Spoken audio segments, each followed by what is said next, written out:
Icon Spotlight. We are here to shine a light on the changemakers in technology. I'm your host, Sheetalohal Acharya, and joining us today is Mr. Jalaj Gambhir, who is a powerhouse in the world of data and technology. From big data and cloud computing to BI and data science, he has led transformative outcomes across globe and he has led global teams to success. Hi Jalaj, a very warm welcome, and we are so glad to have you with us today. Thank you, Sheetal. The pleasure is all mine, and I really appreciate the platform that you and Raj are putting together. Jalaj, before we jump into the big data of your professional journey, let's get a quick snapshot of your early days. We would like to know more about your hometown, where you were born, and are there any values that you still carry with you from your childhood? Yeah. So I was born and brought up in Delhi. All along, I've been a Delhi boy. I did my schooling, graduation, post graduation, everything from Delhi. One of the things that I still carry over from my childhood is kind of not taking any shortcuts and being very focused in whatever I set my eyes on. This is one of the quality that I still carry with me, which has kind of made me successful in my professional life too. How often you go back to your hometown? How frequent you go back to India, to Delhi? So I've been out of Delhi for since 2010. It's been 15 years. I still have my roots. I have extended family. My sister, my mother-in-law is there. We do make it a point to go back every 2 or 3 years, but with kids, it's really difficult, right? Because you don't get the time, and then kids have their own stuff. And if you go to India, you really need 4 to 6 weeks. So it's very difficult to get that long of a break. But whatever time we are able to kind of gather, we do make it a point to kind of go back. The last time I went there was in 2022. So it's been 3 years. We're planning to kind of go sometime this year. Were you involved in any extracurricular activities during your school or college days? Yeah, during my school and college days, I used to play a lot of badminton. I was also part of the cricket team. I think I used to play cricket till I was probably 30. It's been a while since I played those, but I was really excited about cricket and badminton. Every algorithm has a training data. So let's talk about your time from your college days. Could you share us a bit about your college time? Yeah, so when I was in school or college, this computers was new to everybody, right? Everybody was kind of fascinated with this IT revolution. I'm talking about the mid 90s. I got fascinated to computers even in my school days. Like, in India, right, you get an option to choose something else in classes 10 to 12. So I chose computers. And when I went into college, I did my Bachelor of Science in Computers as well. And then I did my Masters of Computer Applications. So I've always been fascinated with the data and algorithms. All along I've been a math person, really fascinated with numbers, and that has really helped me into kind of writing code and programs at college and school level. So yeah, that Awesome. fascination has now translated into the big data Yeah. world. So, Jalaj, are there any childhood memories that still bring smile to your face, which you would like to share? Yeah, I think some of the childhood memories that I still kind of relish are the time that I spent with my friends. That those days we didn't really have the benefit of technology, right? We used to go out in the field, we used to play till 9 or till our mother shouted at the top of their lungs to get us back. So those are the things that I still miss, right? Playing with the open fields, playing gully cricket wherever we could find space, playing badminton late at night. So hanging out with friends is really what I still miss. So, what was your go-to stress buster during your college days or during your exams, rather? Yeah, so during the exams or even my college days, the biggest stress buster that I've always had is kind of going out with my friends, playing cricket, or just going out for long walks. In India, right, the one of the biggest benefits you have is even at 1 a.m. you go on a walk, you'll find something to eat, right? The Mulchan Paratha Walas or the IIT Paratha Wala. Those used to be our hangouts. I still remember, right, just day before one of our most difficult exams, we were eating parathas till 3 a.m. and we went and gave an exam at 8 a.m. and still kind of passed with distinction. So that's the kind of like we have had with exams. Were never stressed about exams. But such fond memories. Oh yes, definitely. I mean, yeah. Awesome. That's wonderful to know. Also, like if I could ask you, if you have to relive one part of your college days or maybe childhood, what would that be? So in my childhood, I think if I got a chance to relive some of those moments again, I would want to kind of spend some more time with my dad. He passed away when I was very young. I did not get a chance to spend much time with him. So any chance that I can kind of, any time that I can spend with him again, I think that is something that I would like to relive. Yeah, that's beautifully expressed. Thanks, Jalaj. Thank you. That steered your career path. I know you had interest in data, but what was that defining moment where you felt that you have to get into technology?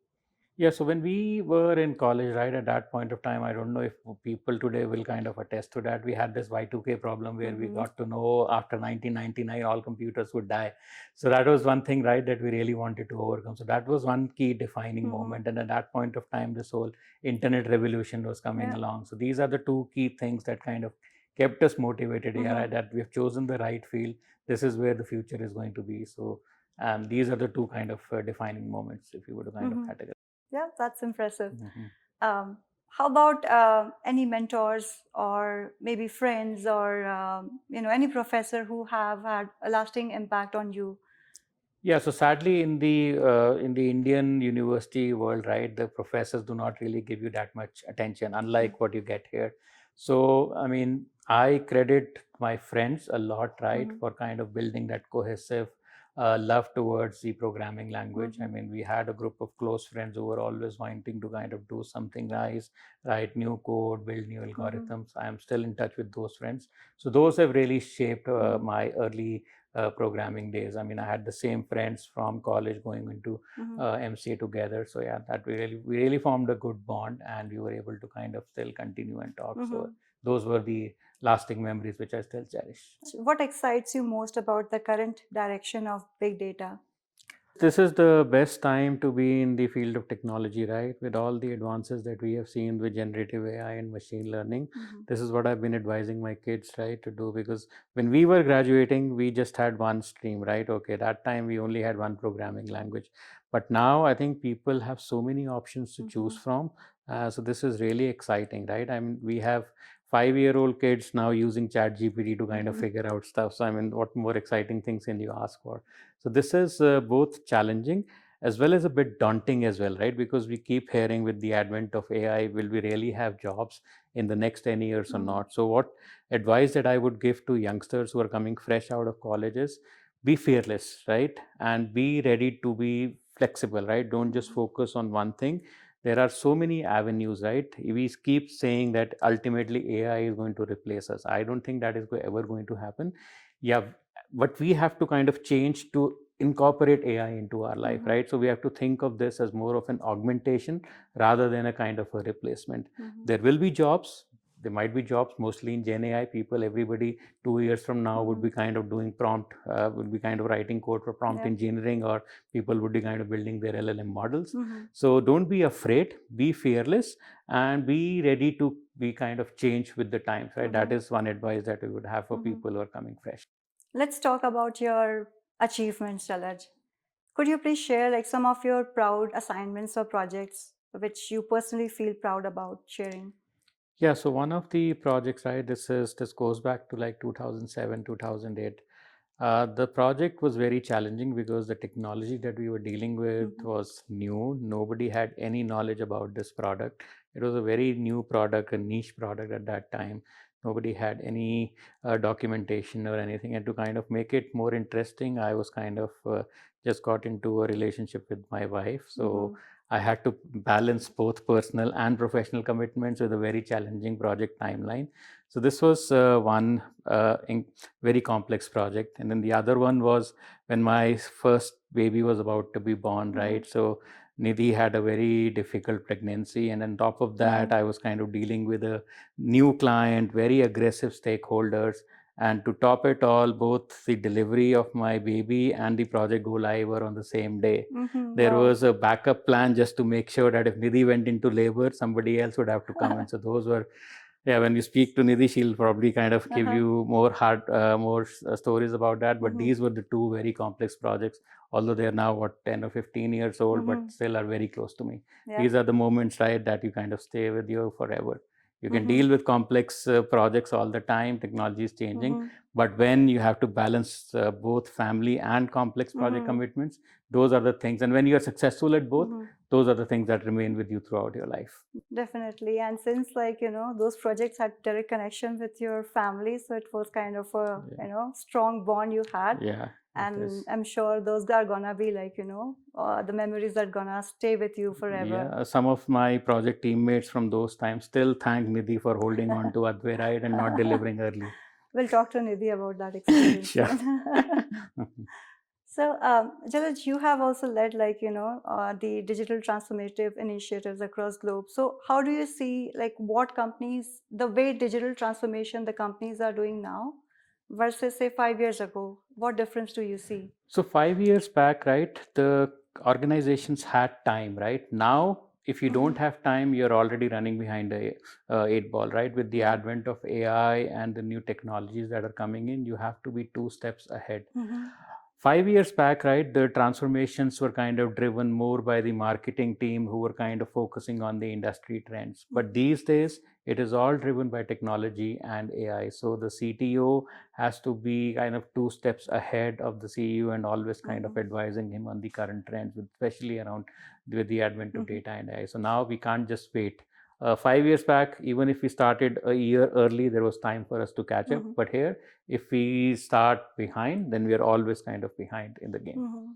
Oh, that's a wonderful insight. And so, Jalaj, great leaders often surround themselves with great team. So, what are the top three qualities that you personally look for when you build a team for any high stake projects? Yeah, so I think that's a great question. So I think rather than skills, I look for the attitude.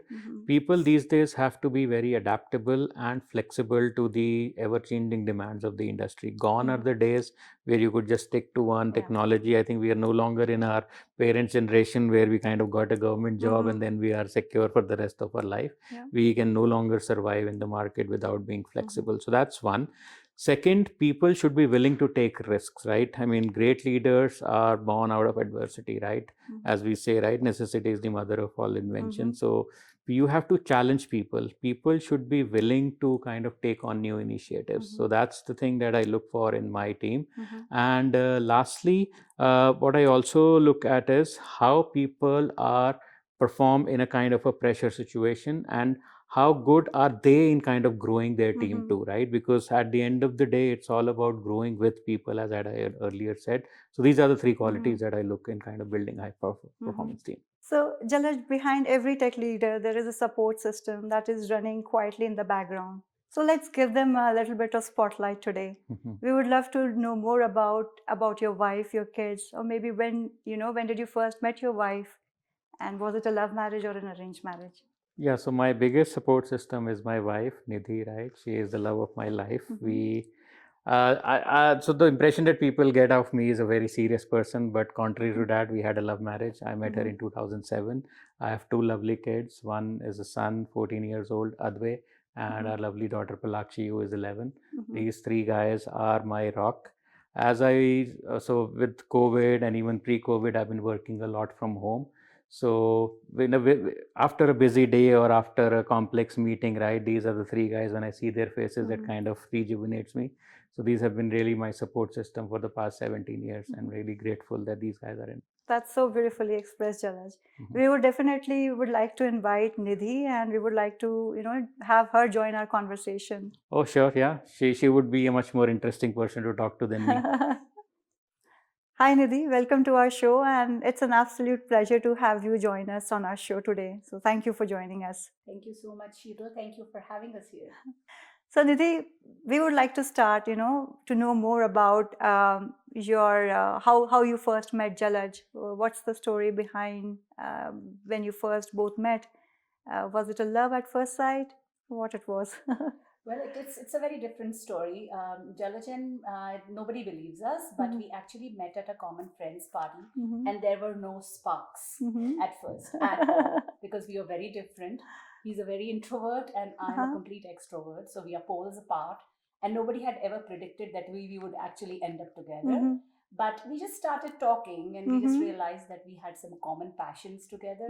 And then we just stayed in touch. That's it. We didn't even realize till then that we are actually going to fall in love with each other.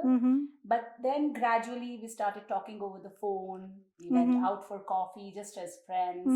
And slowly and gradually, like I kind of realized that he's somebody who balances me. He's somebody who brings calmness in my life, Awesome. Yeah. And that's how, we figured out that, okay, we are meant to be together.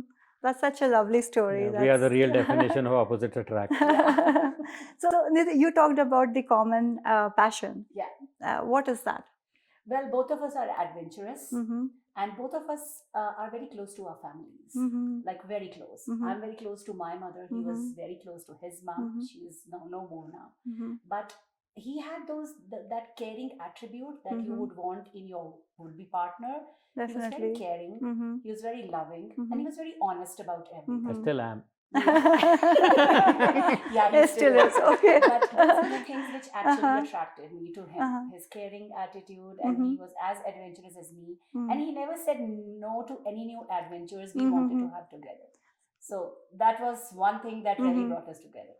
Awesome. So any fun adventure, holiday or vacation in the recent past which you can share with us? Oh, there are lots. Like I remember one was during our honeymoon time. We went together and there was this place in Malaysia, Langkawi, which was an island. And we were taken there in a ferry. And while we were coming back, they couldn't bring us back because it was very cloudy and it was too dangerous to bring us back. So we stayed there, we were soaking, we were drenched in water, and there were some bat caves around. So we were not very safe. We didn't feel very safe there. But we stayed together with each other. So we had a gala time together. And then we came back gradually when the weather settled. Even fared, I think recently over here, we went for rafting together, which was very nice. And our hikes are usually together. We enjoy that too. We enjoy camping together. So anything which brings us closer to each other and anything during which we can take time away from our work, we enjoy. That's really awesome. And I've seen your videos from your adventure, so I pretty much know what an adventurous person you both are. So how about your kids? Do they enjoy all these adventure as well? Yes, absolutely. Like both of them are very fond of rafting. Both of them are very fond of hiking. My older one has now started complaining. I'm not going to join you every time. I'm too old now. But yes, camping, they love. They love to do camping and other things as well. So yes, as a family, we are a very adventurous group. That's awesome. So you all are like pretty much bonded. The kids are bonded. And what's the perfect weekend for both of you look like? So a perfect weekend is for me just sitting at home and then getting up late, and then nobody should bother her, right? Nothing can come between her and her sleep. And then once we are up, I think a perfect weekend would be just going on a small hike, watching a movie, and then a good family dinner. Yeah. Beautiful. Even board games. Yeah. Like the kids know, there are few board games that we play as a family. And yes, that's the best family time together. For sure. Any time away from technology for that weekend, I think that's the best time. For sure, yeah. So Nidhi, tell us what you do. You work as well? Yes, I'm a working mom and I work with the Calgary Board of Education as a teacher. Wow. Yeah. So, I mean, both of you are like, you have a demanding role. So how do you strike out the balance between work and family time? I think the best way to strike a balance is that when one parent is busy, the other tries to take the time out. Like there are days when I know Jalaj is on his calls continuously and I am the one who balances and I'm the one who is picking up the kids and taking them to their activities. There are days when I'm completely exhausted at the end of the day and he knows that I've had a very challenging assignment today. So he's the one who takes up the horse and he says, okay, I'm going to take the kids to the activities and you take rest. So that's the best way to balance in a family where both the parents are working, that you have to just watch each other's back and see when the other partner needs more help. Wow. You have expressed it beautifully, Nidhi. So Nidhi, also, if you have to, if I ask you, if you have to explain Jalaj in few words, what would you say about him? Like as a personality, I know as a husband, you mentioned about him, but you have seen the professional side of him as well. So that blend, how would you like to, explain? I think what I would like to say about him is that he's our lifeline. That's what he is for us. Like he is the guy who stands up wherever there is a need. He's the one who's going to help whenever we need help. He's the one who's making the plans when we can't make the plans. And that's what he does for his work as well. He has learned, so well how to balance his work as well as his personal life. And hats off to him that he does it beautifully. I mean, without him, I think I'm lost. So for me, he's a strong backbone. And I think even for his company, he's he's a strong words and really very well expressed. So Jalaj, Do you have something to say about your wife, Nidhi? How Oh, yeah, would you describe her? She is my support system. Wherever I am in my professional career, I would not be here without her help. She took a break. So in Canada, right, as you know, if we were in India, if our kids were born there, we would have all the help in the world. She could have continued her career. But she did a big sacrifice, right, by sacrificing her career for the past 5 or 7 years when the kids were growing up. I'm forever indebted to her. These were the times where she kind of helped shape our kids. And then when I see them growing up, the wonderful human beings they have become, it's primarily due to her sacrifices. Now, after 10 years, she has again started working. So I'm equally happy for her. But I'm forever indebted to her for all the sacrifices she has made to kind of make us successful. Awesome. Awesome. Thanks. Thank you so much for sharing that insight with us. Thank you so much for having us. Thank you to you and Raj for having us and giving us this opportunity. Thank you so Thanks much. to It was have lovely. both of you on our show. Thank you.